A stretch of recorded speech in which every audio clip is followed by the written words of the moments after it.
Kami murid dan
Assalamualaikum warahmatullahi wabarakatuh. Selamat siang dan salam sejahtera bagi kita semua. Yang terhormat Ibu Kepala Sekolah SDN Kalibutur Kidul 1. Yang terhormat Dewan Guru SDN Kalibutur Kidul 1. Yang terhormat para tamu undangan. Selamat datang di acara Diseminasi Budaya Positif SDN Kalibodo Kidul 01 CGB Angkatan 7 kelas 305 Kabupaten Lumajang oleh Ibu Lira Fajarwati SPD. Susunan acara pada siang hari ini yang pertama pembukaan, kedua menyanyikan lagu Indonesia Raya, ketiga doa, empat sambutan oleh Ibu Kepala Sekolah, lima pemaparan materi, enam tanya jawab, tujuh berhitung. Memasuki acara yang pertama, marilah kita mulai dengan membaca selawat bersama-sama. Bismillahirrahmanirrahim. Acara selanjutnya adalah menyanyikan lagu Indonesia Raya.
kesehatan dalam kondisi Islam dan iman. Shalawat serta salam semoga tercurahkan kepada Rasulullah Muhammad SAW yang telah membawa kita dari zaman jahiliyah menuju ke zaman nuriyah. Pada hari ini kita diberikan kesempatan untuk mengikuti desiminasi. Desiminasi itu sendiri berasal dari bahasa Inggris yaitu dissemination, dengan tujuan memberikan satu informasi kepada individu atau kelompok untuk menerima informasi, tentunya informasi positif dan informasi yang inovatif kepada halayak atau kepada audiens, dengan tujuan setelah menerima informasi tersebut ada satu tambahan ilmu atau masukan yang bisa diterapkan pada kehidupan berikutnya. Acara diseminasi biasanya juga disebut penyebaran. Diseminasi itu penyebaran. Sama, sosialisasi sama. Kebetulan di sini diseminasinya tentang budaya positif. Sebetulnya budaya positif itu pelaksanaannya pada dasarnya di sekolah itu sudah diagendakan dan dilaksanakan oleh semua warga sekolah. Itu sudah melaksanakan budaya positif ini. Kenapa masih harus dilaksanakan diseminasi? Karena budaya positif yang ada di sini tidak hanya mengalami stagnasi. Stagnasi itu adalah mandek, tetapi harus kontinu dan berkelanjutan. Itu yang dimaksudkan. Jadi acara diseminasi ini terus berkembang dan terus diadakan. Karena untuk satu warning sebagai pengingat kita bahwa budaya positif itu tidak boleh mandek, tidak boleh stagnan. Jadi harus terus menerus dan berkelanjutan. Budaya positif yang dimaksud adalah implementasi nilai-nilai keyakinan universal yang diterapkan di sekolah-sekolah. Salah satunya yang kemarin sudah diterapkan oleh guru-guru kita, yaitu penerapan sekolah ramah anak dengan cara menyambut anak pada saat datang ke sekolah dengan cara bersalaman dengan guru. Bersalaman pun dengan mencium tangan, artinya indera yang digunakan adalah hidung, karena hidung adalah indera mencium. Jadi budaya anak-anak yang kemarin salah meletakkan tangan pada pipi, dahi, dan telinga itu kita betulkan. Nah, budaya salaman itu karena mencium tangan berarti yang dipakai adalah indera penciuman. Nah, itu salah satu dari budaya positif yang sudah diterapkan di sekolah. Budaya positif ini memiliki urgensi dalam pembentukan karakter anak, dan sekolah memiliki peran penting dalam hal itu. Urgensi artinya cepat-cepat dilaksanakan, harus cepat-cepat dilaksanakan, tidak usah menunggu besok.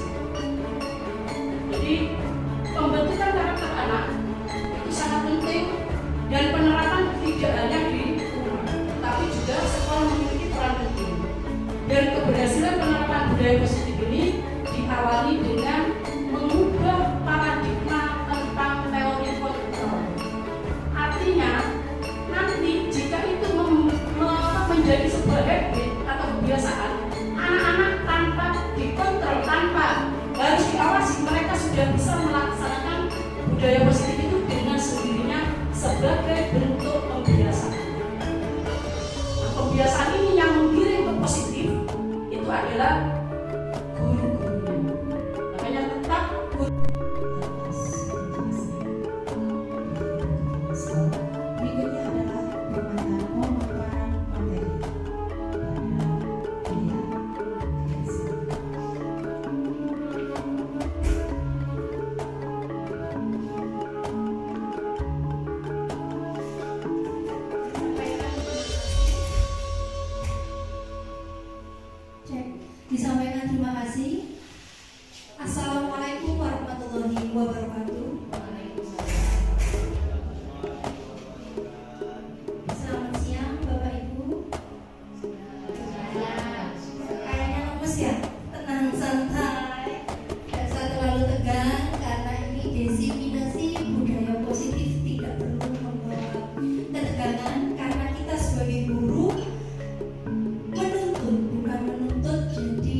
setuju atau tidak hukuman dapat mendisiplinkan anak? Setuju atau tidak Bapak Ibu? Setuju. Oke. Nomor 2, pemberian hukuman dengan hal positif seperti membaca atau membersihkan halaman sekolah dapat meningkatkan disiplin anak. Setuju. Oke. Yang ketiga, memberi penghargaan atau reward dapat meningkatkan motivasi belajar anak. Setuju? Oke. Sekarang ini masih pertanyaan romantik ya Bapak Ibu, masih setuju? Setuju ada hukuman, setuju ada reward. Nah, padahal nanti di belakang apa sih hukuman itu? Apa sih reward? Cocok nggak sama peserta didik? Sekarang cobalah buka. Sekarang Bapak Ibu, saya minta dengan temannya 2 orang. 2 orang saling berhadapan. Anda dan teman Anda akan melakukan kegiatan. Cobalah buka. Anda adalah A. Tugas Anda adalah mengepalkan salah satu tangan Anda. Misalkan Indra, tangannya dikepalkan Indra. Coba Anda bayangkan bahwa Anda menyimpan sesuatu yang sangat berharga di dalam kepalan tangan Anda. Misalkan ini sangat berharga ya Indra, di kepala tangannya. Kemudian Anda perlu menjaga tugasnya B, Pak Irul, adalah mencoba dengan segala cara untuk membuka kepala tangan Bu Indra.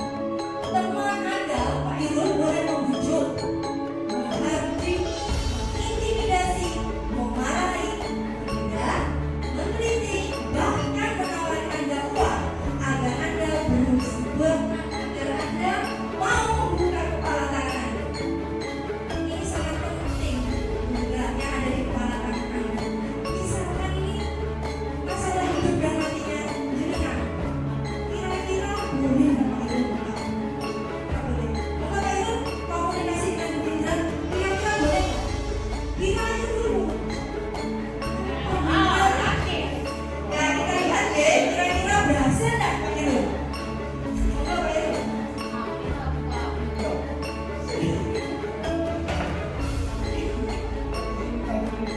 Ya, jangan dipegang tangannya.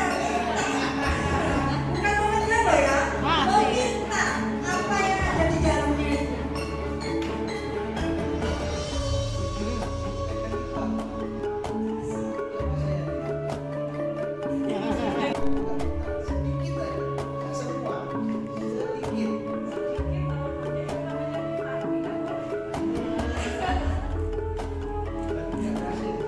Tidak, sampai segitu usahanya.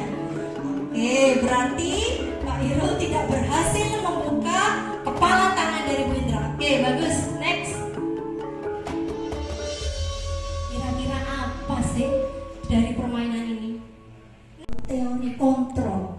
Nah, Bu Indra memegang teguh apa yang ada di dalam kepala tangannya. Yang pertama adalah ilusi seorang guru untuk mengontrol muridnya.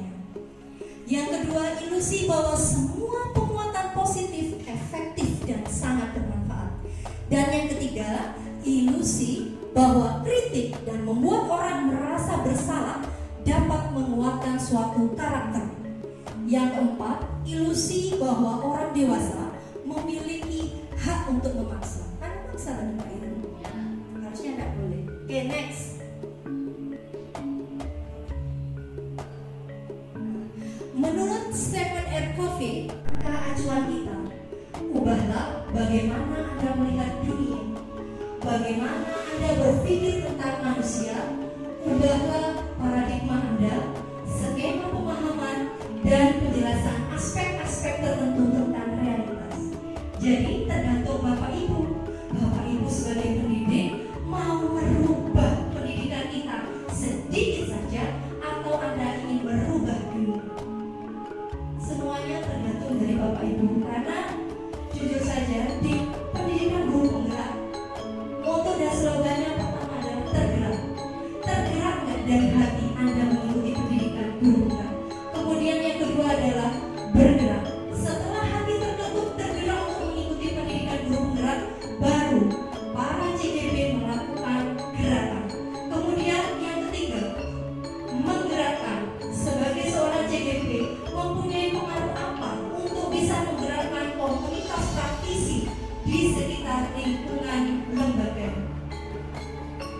budaya positif yang disampaikan oleh Ibu Kepala Sekolah tadi betul adanya. Padahal saya tidak berkoordinasi dengan beliau bahwa budaya positif yang saya angkat tentang teori kontrol atau disiplin positif. Ternyata beliaunya sudah membaca literasi tentang guru penggerak, bahwa yang akan saya sampaikan budaya positif di sini mengenai tentang disiplin positif, teori kontrol seorang pendidik. Di sini disiplin positif akan berpengaruh terhadap teori kontrol atau teori pilihan dari Dr. William Glasser, di mana Anda tidak bisa mengontrol orang lain, hanya Anda yang bisa mengontrol diri Anda. Jadi seperti kepala tangan tadi, Pak Irul nggak bisa mengontrol Bu Indra, tetapi Pak Irul hanya bisa mengontrol dirinya sendiri. Makna kata disiplin, belajar kontrol diri dengan menggali potensi kita agar tercapai tujuan mulia, yaitu sesuatu menjadi seseorang yang kita. Dan itu ada di dalam teori motivasi. Teori motivasi ada dua macam, ada yang dari eksternal, ada yang dari internal. Misalkan, datang tidak boleh terlambat. Jangan-jangan kita datang tidak terlambat hanya karena kita takut kepada kepala sekolah kita. Itu artinya teori motivasi eksternal. Tetapi jika kita datang tidak terlambat, datang tepat waktu, karena rasa yang ada dalam diri kita mempunyai tanggung jawab dengan pekerjaan kita, itu adalah teori motivasi internal. Kemudian dari teori motivasi nantinya akan muncul nilai-nilai kebajikan universal yang sekarang sangat dilakukan di kurikulum PJK, yaitu tentang pendidikan profil pelajar Pancasila. Kemudian dari nilai-nilai kebajikan nanti akan muncul suatu keyakinan kelas. Jadi diharapkan selama ini kita hanya mengetahui tata tertib, mengetahui peraturan sekolah. Seharusnya hal itu harus dirubah. Bukan peraturan, bukan tata tertib, tetapi namanya adalah keyakinan kelas. Kenapa? Nanti akan dijelaskan di belakang.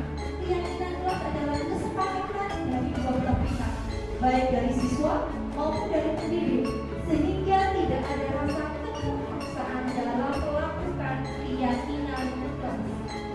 Kemudian dari model berpikir tentang kolaborasi dan untuk menciptakan suatu pilihan-pilihan baru tentang 5 posisi kontrol, kira-kira Bapak Ibu masuk ke yang mana ya? Saya ada posisi yang mana ya? Apakah penghukum, pembuat rasa bersalah, atau sebagai manajer? Kemudian setelah kita mengetahui 5 posisi kontrol, nantinya kita akan menyelesaikan permasalahan yang ada di sekolah dengan menggunakan segitiga restitusi, bukan dengan hukuman. Jadi pertanyaan pemantik yang pertama, apakah hukuman efektif? Efektif. Ternyata nanti setelah kita belajar 5 posisi kontrol, kita akan menemukan cara penyelesaiannya bukanlah hukuman, tetapi segitiga restitusi yang lebih memanusiakan beserta diri kita. Kemudian nanti kita juga akan mempelajari tentang 5 kebutuhan dasar manusia. Apa makna disiplin? Berasal dari bahasa Latin disciplina, yang artinya belajar. Disiplin diri membuat orang menggali potensinya menuju sebuah tujuan, apa yang dia hargai. Namun dalam budaya kita, makna kata disiplin telah berubah menjadi sesuatu yang dilakukan seseorang pada orang lain untuk mendapatkan kepatuhan. Kecenderungan umum adalah menghubungkan kata disiplin dengan ketidaknyamanan, bukan dengan apa yang kita hargai atau pencapaian suatu tujuan mulia. Jadi di mindset kita, disiplin itu adalah sangat tidak nyaman. Sangat, saya melakukan disiplin karena terpaksa, bukan dari hati. Inilah yang akan dirubah melalui pendidikan guru penggerak, supaya para pendidik tidak hanya menghukum dan menghukum, tetapi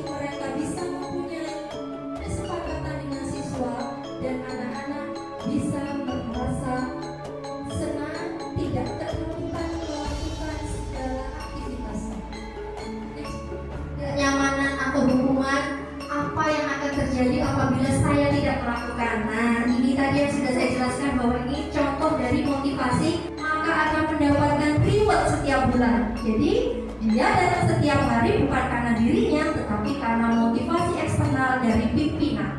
Kemudian yang ketiga, untuk menghargai diri sendiri. Nah ini timbul dalam hatinya, saya akan jadi orang yang seperti apa bila saya melakukan datang tepat waktu. Inilah yang disebut dengan motivasi internal, dan inilah tujuan dari disiplin positif yang ingin diubah dalam pendidikan guru penggerak.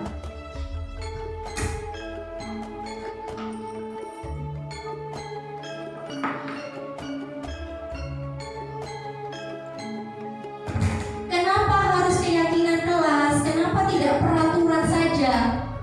Karena mengapa kita memiliki peraturan harus menggunakan helm supaya nggak ketangkep polisi? Mengapa kita memiliki peraturan 3M? Kira-kira kenapa Bapak Ibu kok kita harus menjaga prokes kemarin? Takut kena corona. Mengapa kita memiliki peraturan harus datang tepat waktu saat mengikuti pelatihan atau datang ke sekolah? Supaya nggak ada marah, takut ditegur, stimulus dan tanggapan, mendorong anak menyakiti diri sendiri, sedangkan yang satunya mendorong anak agar mudah menyesuaikan diri. Dan kalau hukuman, marah, rasa bersalah, dipermalukan, merasa tidak dihargai, sedangkan konsekuensi kehilangan hak, dibuat tidak nyaman, diasingkan untuk semua. Oke, mulai dari sebelah sini ya. Stimulus dan tanggapan, mendorong anak menyakiti diri sendiri, sedangkan yang satunya mendorong anak agar mudah menyesuaikan diri.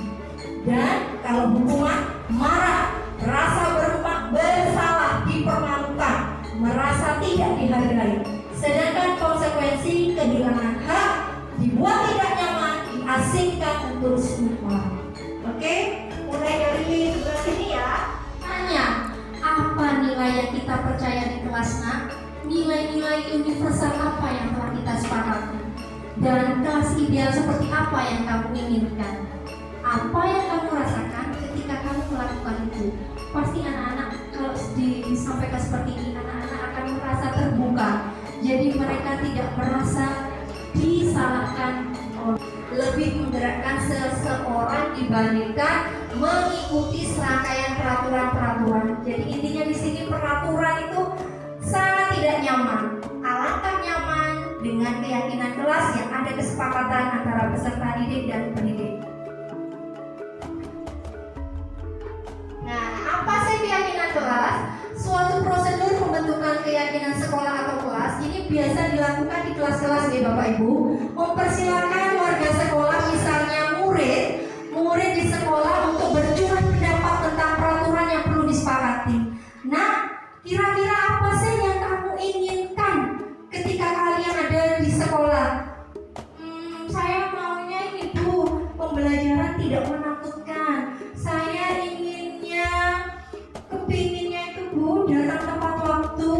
Tapi Bu, aku mainnya terlalu malam. Bagaimana? Nanti akan dicarikan solusinya.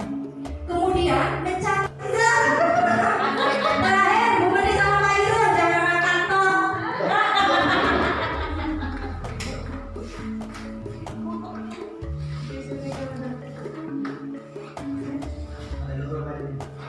Ya, saya dapat rambutan. Murid disuruh untuk tidak mengenakan sepatu seharian di sekolah karena tidak mengenakan sepatu hitam. Kain.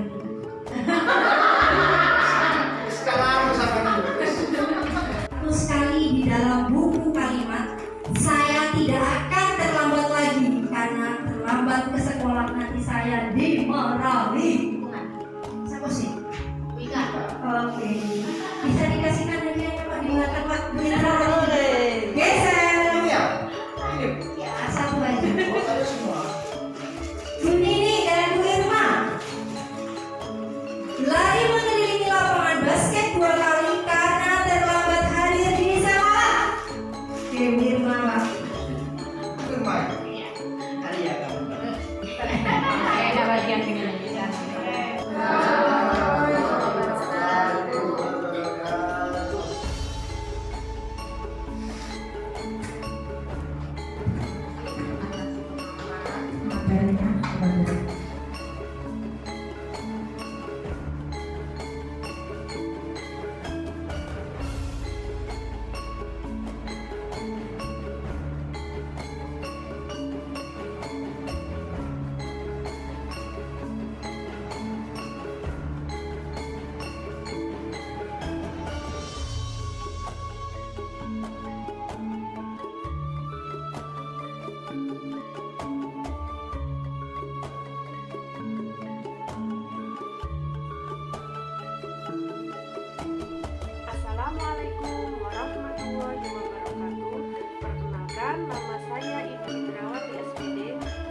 berhasil masuk dan mengikuti program pendidikan guru penggerak Angkatan 7 Kabupaten Lumajang. Semoga dalam menempuh program pendidikan guru penggerak diberi kelancaran dan kebermanfaatan bagi Sekolah Dasar Negeri Kaliboto Kidul 1. Saya sampaikan terima kasih kepada Ibu Lira Fajarwati SPD karena telah melaksanakan diseminasi budaya positif yang diadakan di SD Negeri Kaliboto Kidul 1. Dengan adanya diseminasi ini, saya menjadi lebih paham mengenai kesepakatan kelas, keyakinan kelas, dan pemecahan suatu permasalahan dengan menggunakan segitiga restitusi, sehingga bisa saya terapkan di kelas saya nantinya. Terima kasih. Wassalamualaikum warahmatullahi wabarakatuh.